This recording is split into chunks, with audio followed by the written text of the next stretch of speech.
قال النبي صلى الله عليه وسلم إنك إذا خرجت غازيا فأخذتك الحمى. حضرات، صحابہ اور صحابیات کا تذکرہ آپ لوگوں کے سامنے پیش کیا جا رہا تھا. آج کے جو درس میں آپ کے سامنے ایک صحابی ہیں عبداللہ ذوالبجادین. عبداللہ ذوالبجادین ان کا نام ہے، لیکن اسلام کے قبول کرنے سے پہلے ان کا نام عبدالعزیٰ تھا. نام عبدالعزیٰ تھا اسلام قبول کرنے سے پہلے. اور باپ کا جو انتقال بچپن میں ہی ہو گیا تھا. آپ بہت چھوٹے تھے تبھی آپ کے والد کا انتقال ہو گیا تھا. اور والدہ اتنا غریب تھی کہ آپ کی پرورش تک نہیں کر سکتی تھی. اس لیے حضرت عبداللہ ذوالبجادین کے جو چاچا تھے انہوں نے آپ کے پرورش کی ذمہ داری لی. چاچا نے اور پرورش کی ذمہ داری لیا. پرورش کرتے کرتے جب جوانی کی عمر کو پہنچ گئے تو ان کے چاچا نے ان کے لیے بکریاں، اونٹ، غلام، سامان اور دوسری تمام جو ضرورت کی چیزیں ہوتی ہیں ان کو دے کر کے بے نیاز کر دیا، الگ کر دیا. حضرت عبداللہ ذوالبجادین رضی اللہ تعالی عنہ کہتے ہیں کہ اللہ کے رسول صلی اللہ علیہ وسلم جب مکہ سے مدینہ ہجرت کر کے پہنچ گئے تو مدینہ سے پورے عرب کے اندر توحید کی دعوت پھیل رہی تھی. پوری جگہ توحید کی دعوت پہنچ رہی تھی. میرے کانوں تک بھی توحید کی دعوت پہنچی. اللہ رب العالمین ایک ہے، اسی کی عبادت کرنا چاہیے، کسی غیر اللہ کی عبادت نہیں ہونی چاہیے. یہ سب باتیں میرے پاس پہنچی. میں نے دل ہی دل میں اسلام کے قبول کرنے کے بارے میں سوچا، لیکن اس بات کا ڈر تھا کہ کہیں میں اسلام قبول کر لوں تو میرے چاچا مجھ سے ناراض نہ ہو جائے. میری دیکھ بھال کرنے والے میرے چاچا ہیں. میرے گھر کی جتنی ضرورت کی چیزیں سب میرے چاچا کی ہیں. ایسا نہ ہو کہ میں اسلام قبول کر لوں اور اسلام کے قبول کرنے کی وجہ سے میرے چاچا مجھ سے ناراض ہو جائے. حضرت عبداللہ رضی اللہ تعالیٰ عنہ کہتے ہیں اسی انتظار میں ہفتے گزر گئے، مہینے گزر گئے، سال گزر گئے.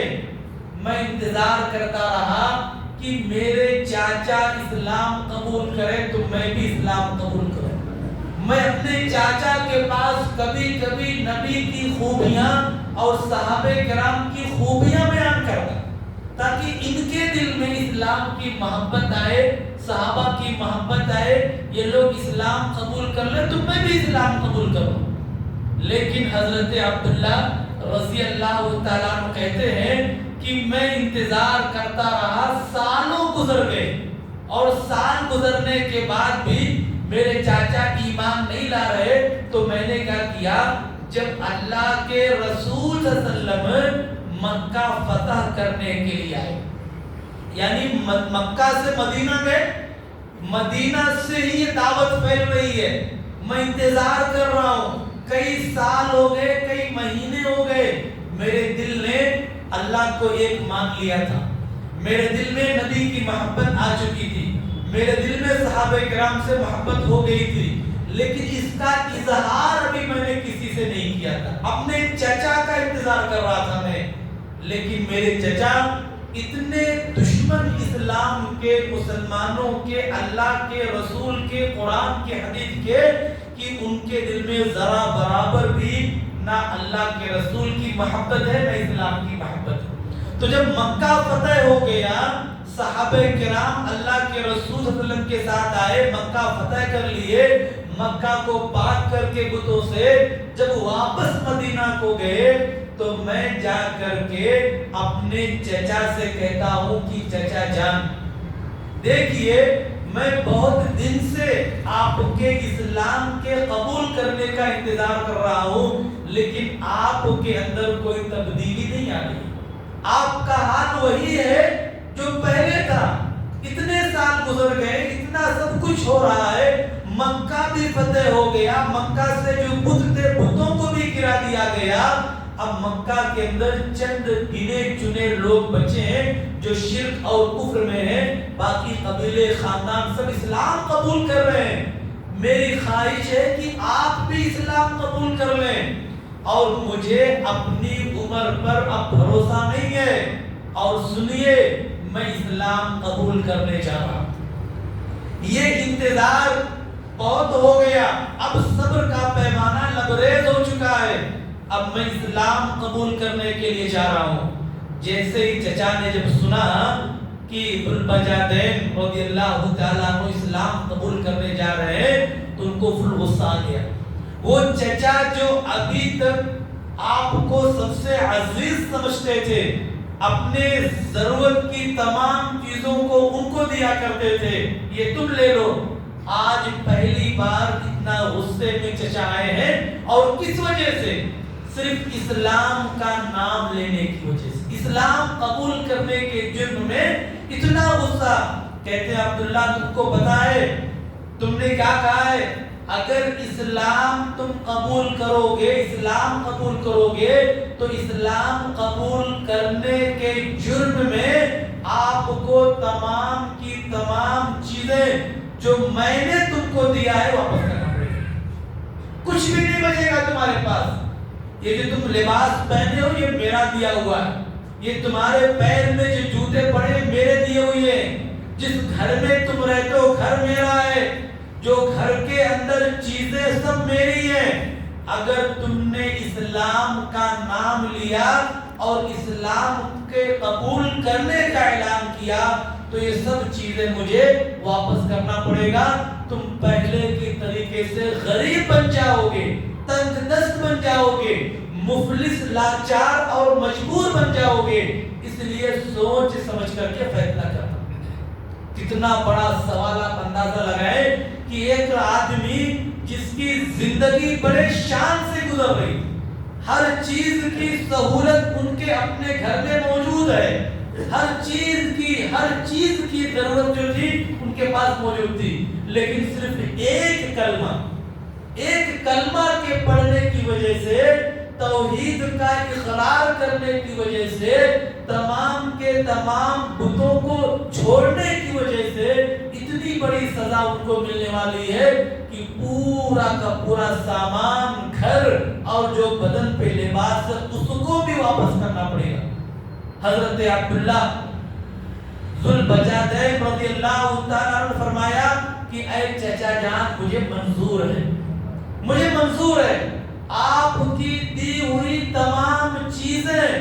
میں آپ کو دینے والا ہوں، لیکن میں جس چیز کو قبول کر لیا واپس نہیں کرنے والا۔ اب نبی کی جو محبت ہے میرے دل میں وہ میں نہیں چھوڑ سکتا، میں مسلمان ہو گیا ہوں، اسلام قبول کر لیا۔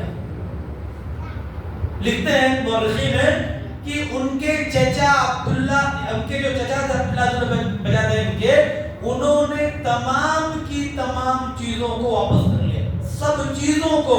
اور حضرت عبداللہ نے کیا فرمایا کہ اے میرے چچا جان یہ تمام چیزیں جو میرے پاس ہیں آپ کو مبارک ہو، مجھے نہیں چاہیے، مجھے اسلام چاہیے، مجھے ایمان چاہیے، یہ سب چیزوں کی مجھے کوئی ضرورت نہیں ہے، سب کچھ واپس کر دیا، کچھ بھی ان کے پاس نہیں بچا۔ بلکہ لکھتے ہیں مورخین کہ ان کے بدن پہ جو لباس تھا، ان کے پیروں میں جو جوتے اور چپل تھے، وہ سب بھی چچا نے دشمنی کی وجہ سے سب نکال دیا،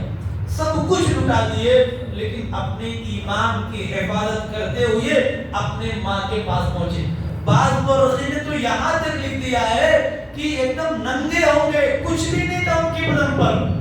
ماں کے پاس جب پہنچتے ہیں تو ماں حیران اور پریشان، بیٹا کیا معاملہ ہے، کیا ماجرا ہے، کیا حادثہ تمہارے ساتھ ہو گیا؟ کہا کچھ نہیں امی جان، میں نے اسلام قبول کر لیا۔ یہ اسلام کیا ہوتا ہے؟ میں نے ایک اللہ کی عبادت کرنے کا وعدہ کر لیا ہے، میں نے جتنے بت ہمارے گھروں میں ہیں سب بتوں کو میں نے انکار کر دیا ہے، یہ ہمارے نفع اور نقصان کے مالک نہیں ہے، یہ ہم کو کوئی فائدہ نہیں پہنچا سکتے ہیں۔ تو ماں نے پوچھا بیٹا اب آگے کا کیا پلان ہے؟ کہا امی جان مجھے ایک چادر، ایک بدن کو چھپانے کے لیے کوئی چیز دے دو۔ ان کی ماں نے ایک چادر دیا، بعض مورخین کہتے ہیں کمبل ہے، بعض کہتے ہیں کہ چادر ہے، اور اس چادر کو حضرت عبداللہ رضی اللہ تعالیٰ عنہ دو ٹکڑے کرتے ہیں، دو حصے کرتے ہیں، ایک کی ازار اور لنگی بناتے ہیں اور دوسرے کو اپنے بدن کو چھپاتے ہیں، اپنے کندھے پہ رکھ لیتے ہیں، اور اسی حالت میں وہ مکہ سے مدینہ نکلتے ہیں، مدینہ پہنچتے ہیں، ان کے پاس نہ کوئی سواری ہے، نہ کوئی کھانے اور پینے کی چیز ہے، بس نبی کی محبت ہے، ایمان کی دولت ہے اور اسلام کی محبت ان کے دلوں میں بس گئی ہے، وہ نکل گئے ہیں پیدل جا رہے۔ آپ اندازہ لگائیں کہ مکہ سے مدینہ جانا اس زمانے میں بغیر سواری کے اکیلے کتنا خطرناک تھا، لیکن ان کے دل میں ایمان کی محبت تھی اور نکل جاتے ہیں۔ چنانچہ یہ پہنچتے ہیں جب وہ مدینہ کے اندر اور مسجد نبوی میں جاتے ہیں اور اللہ کے رسول صلی اللہ علیہ وسلم کے آنے کا انتظار کرتے ہیں، بیٹھے ہیں مسجد میں۔ جب اللہ کے رسول صلی اللہ علیہ وسلم آتے ہیں تو آپ کے چیزوں کو، آپ کے اخلاق کردار کو مکہ میں دیکھ چکے تھے، تو آپ کو دیکھ کر پہچانتے ہیں اور جا کر کے سلام کرتے ہیں، کون ہو آپ؟ تو کہتے ہیں کہ میرا نام عبد العزیٰ تھا، عبد العزیٰ ہے۔ تو آپ نے کہا کہ عبد العزیٰ نہیں، آج سے عبداللہ آپ کا نام رہے گا، اور آپ نے ان کو ذوالبجادین کا لقب دیا۔ ذوالبجادین جانتے کو کہا جاتا ہے کیونکہ ذوالبجادین کا مطلب دو کپڑے والے، ان کا ایک کپڑا تھا لنگی اور ایک کپڑا تھی ان کے اپنے جسم کے اوپر، یہ دو کپڑے کے علاوہ ان کے پاس کوئی سامان نہیں ہے، تو آپ نے ان کو کہا ذوالبجادین کہا۔ حافظ ابن حجر نے اور حافظ ابن کثیر نے اسی لیے لکھا ہے کہ ثم اتی رسول اللہ فسمی ذوالبجادین، کہ ان کے پاس جو کپڑے تھے وہ دو کپڑے پہن کر کے آئے اور اس لیے آپ کو ذوالبجادین کہا جانے لگا، دو لباس والے۔ اس کے بعد دیکھیے اللہ کے رسول صلی اللہ علیہ وسلم نے ان کو کہا کہ آپ مسجد میں رہیے، یہ جو چبوترا بنا ہوا ہے اصحاب صفہ، یہاں غریب اور نادار صحابہ کرام رہتے ہیں، آپ یہیں پر رکیے، آپ کے کھانے کا پینے کا ہر چیز کا انتظام یہاں پر ہوگا، اور قرآن سیکھیے۔ اس کے بعد حضرت عبداللہ ذوالبجادین رضی اللہ تعالیٰ عنہ قرآن سیکھنا شروع کر دیے، اور ان کے بارے میں آتا ہے کہ یہ بڑے گریہ گزاری اور اللہ کا ذکر کرنے والے تھے، اور اونچی آواز میں قرآن پڑھتے تھے، اونچی آواز میں آپ اللہ کا ذکر کرتے تھے۔ ایک مرتبہ کا واقعہ ہے کہ حضرت عمر رضی اللہ تعالیٰ عنہ نے دیکھا کہ حضرت عبداللہ رضی اللہ تعالیٰ عنہ بلند آواز سے قرآن پڑھ رہے ہیں، تو حضرت عمر نے کہا کہ وہ فلاں شخص قرآن آہستہ پڑھو، دھیرے دھیرے پڑھو، کسی کو تکلیف مت پہنچاؤ۔ تو جب آپ نے یہ بات سنی نا تو کہا کہ اے عمر رضی اللہ تعالیٰ عنہ آپ ان کو چھوڑ دو، کیونکہ انہوں نے اللہ کے لیے سب کچھ چھوڑ دیا، سب کچھ چھوڑ دیا ہے، ان کو تکلیف مت پہنچاؤ، وہ جیسے قرآن کو پڑھنا چاہتے ہیں قرآن کو پڑھنے دو۔ جبکہ حدیث کے اندر آیا ہے، مسند احمد کی روایت ہے کہ جو رات میں بلند آواز سے زور زور سے قرآن پڑھتے ہیں ان سے کہا کہ نہیں، آپ آہستہ پڑھو، دھیرے دھیرے قرآن پڑھو، بلند آواز سے نہیں پڑھنا ہے۔ لیکن حضرت عبداللہ ذوالبجادین رضی اللہ تعالیٰ عنہ کو یہ اجازت آپ کی طرف سے تھی کہ آپ جیسے قرآن پڑھنا چاہتے پڑھو، بلند آواز سے پڑھنا ہے، زور سے پڑھنا ہے، اذکار زور سے کرنا ہے، ان کو کوئی تکلیف نہیں پہنچائے گا۔ یہ اسپیشل رخصت حضرت عبداللہ رضی اللہ تعالیٰ عنہ کو آپ کی طرف سے دی تھی۔ اس کے بعد دیکھیے مدینہ میں رہنے لگے، صحابہ کرام کے ساتھ مل جل گئے، اور جب جنگ ہونے لگی غزوہ تبوک میں جاتے ہیں، شریک ہوتے ہیں، تو یہ اللہ کے رسول صلی اللہ علیہ وسلم سے دعا کرتے ہیں، کیا کہتے ہیں کہ ادعوا لی بالشہادہ۔ دیکھیے ہم لوگ دنیا میں کتنی محبت کرتے ہیں دنیا سے، اپنی جان سے، یہ ایمان لے کر کے آئے، چند سال ابھی نہیں گزرے ہیں، جنگ ہو رہی ہے، کہا کہ اے اللہ کے رسول صلی اللہ علیہ وسلم اس جنگ میں شامل ہونے والا ہوں، آپ میرے لیے دعا کر دیجئے کہ اللہ تعالیٰ مجھے شہادت والی موت نصیب فرمائے۔ میں جا رہا ہوں تبوک میں، واپس نہ آؤں، میں مرنا چاہتا ہوں اللہ کے راہ میں نے بہت زندگی گزار لی اللہ کی نافرمانی میں نے اسلام قبول کرنے کا بہت پہلے ارادہ بنایا تھا، لیکن چچا کی وجہ سے بہت تاخیر ہو گئی، اب میں اللہ کی راہ میں شہید ہونا چاہتا۔ چنانچہ آپ نے جب یہ بات سنی تو آپ نے کہا کہ اے عبداللہ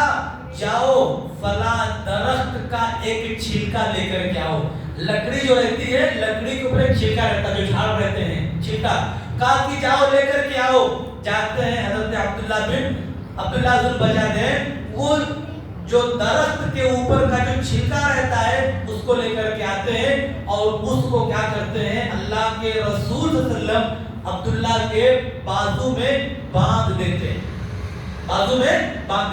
اور دعا کیا کرتے ہیں، اللہم انی احرم دم الکفار، اے اللہ میں کافروں کے لیے حضرت عبداللہ کے خون کو حرام کرتا ہوں، کسی بھی کافر کی تلوار، کسی بھی کافر کی تیر حضرت عبداللہ تک نہ پہنچے، حضرت عبداللہ کا خون ایک خطرہ بھی نہ گرے۔ حضرت عبداللہ پریشان ہے کہ اے اللہ کے رسول صلی اللہ علیہ وسلم میں تو شہادت کی دعا مانگ رہا ہوں، آپ سے میں شہادت کے لیے دعا کرا رہا ہوں، اور آپ ہیں کہ میرے لیے دعا کر رہے ہیں کہ اللہ کافروں کی تیر تلوار ان تک نہ پہنچے۔ حیران پریشان ہے۔ پھر آپ نے فرمایا کہ اے عبداللہ کیا ہے، انکا اذا خرجت غازیا، کہ جب تم نے ارادہ کر کے جنگ میں شہید ہونے، جنگ میں لڑنے کا ارادہ کر کے نکل گئے ہو نا، فاخذت الحمى، اور اگر تم کو بیماری بھی آ جائے اور اس بیماری سے، اس بخار سے اگر تم مر جاؤ، فانت شہید، تو تم شہید کے درجے پہنچو گے، شہید بنو گے تم۔ ایسا نہیں ہے کہ دشمن کی تلوار آ کر کے تم کو مارے تبھی تم شہید ہوگے، تم اللہ کے راہ میں نکل چکے ہو، اللہ کے راہ میں آئے ہو، اس کے لیے اگر تمہیں بیماری سے بھی موت ہوتی ہے، بخار سے بھی موت ہوتی ہے، تو تم شہید کہلاؤ گے۔ اس کے بعد حدیث کے اندر آتا ہے کہ حضرت عبداللہ رضی اللہ تعالی عنہ کو بخار آ گیا، اور بخار آنے کے بعد پھر غزوہ تبوک میں انتقال ہوا، میدان میں ان کا انتقال ہوا۔ اللہ کے رسول صلی اللہ علیہ وسلم نے دعا کیا تھا دشمن کی تلوار نہیں مارنا ان کو، لیکن یہ طبعی موت اور بیماری سے یہ انتقال ہو جاتے ہیں۔ اب اس کے بعد دیکھیے حضرت عبداللہ ذو البجادین کا مقام دیکھیے کہ خود اللہ کے رسول صلی اللہ علیہ وسلم نے ان کی تدفین کی تیاری کی، قبر کو کھودا گیا تو آپ بھی موجود تھے۔ حضرت عبداللہ بن مسعود رضی اللہ تعالیٰ عنہ کہتے ہیں کہ میں نے غزوہ تبوک میں اپنی آنکھوں سے دیکھا کہ حضرت عبداللہ ذو البجادین کی قبر میں اللہ کے رسول صلی اللہ علیہ وسلم کھڑے ہیں، حضرت بلال رضی اللہ تعالیٰ عنہ چراغ لے کر کے موجود ہیں، حضرت ابو بکر، حضرت عمر رضی اللہ تعالیٰ عنہ ان کی لاش کو لیے ہوئے، سب کبار بڑے بڑے صحابہ کرام۔ اور سنیے اللہ کے رسول صلی اللہ علیہ وسلم قبر میں نیچے اترے ہیں، قبر کے اندر، اور حضرت عبداللہ ذو البجادین کی لاش کو اپنے ہاتھوں میں لے کر کے ان کو قبر کے اندر داخل کرتے ہیں، اور قبر میں داخل کرنے کے بعد صحابہ کرام سے کہتے ہیں کہ حضرت ابو بکر اور عمر سے کہ آپ لوگ ان کے قبر کو اچھی طرح سے مٹی ڈال دو، اور جب باقی کام حضرت ابو بکر اور حضرت عمر رضی اللہ تعالیٰ عنہ کر دیتے ہیں، تب آپ حضرت عبداللہ ذوالبجادین کی تدفین سے فارغ ہونے کے بعد قبلے کی طرف کھڑے ہو کر کے آپ دعا کرتے ہیں اور کہتے ہیں اللہم انی امسیت عنہ راضیا فرض عنہ، کہ اے اللہ میں اس عبداللہ ذوالبجادین سے راضی ہو کر کے رات گزارا ہوں، اے اللہ تو بھی اس سے راضی ہو جانا، اے اللہ تو عبداللہ ذوالبجادین کے گناہوں کو معاف فرما دینا، ان کو جنت میں داخل کر دینا۔ یہ دعائیں کرتے ہیں۔ حضرت عبداللہ بن مسعود رضی اللہ تعالیٰ عنہ کہتے ہیں یہ رات کا وقت تھا اور اللہ کی قسم میں نے کبھی بھی کسی کی موت پر یہ تمنا نہیں کی تھی، آج میں نے پہلی بار یہ تمنا کی ہے کہ کاش حضرت عبداللہ رضی اللہ تعالیٰ عنہ کی جگہ میں اس قبر میں ہوتا۔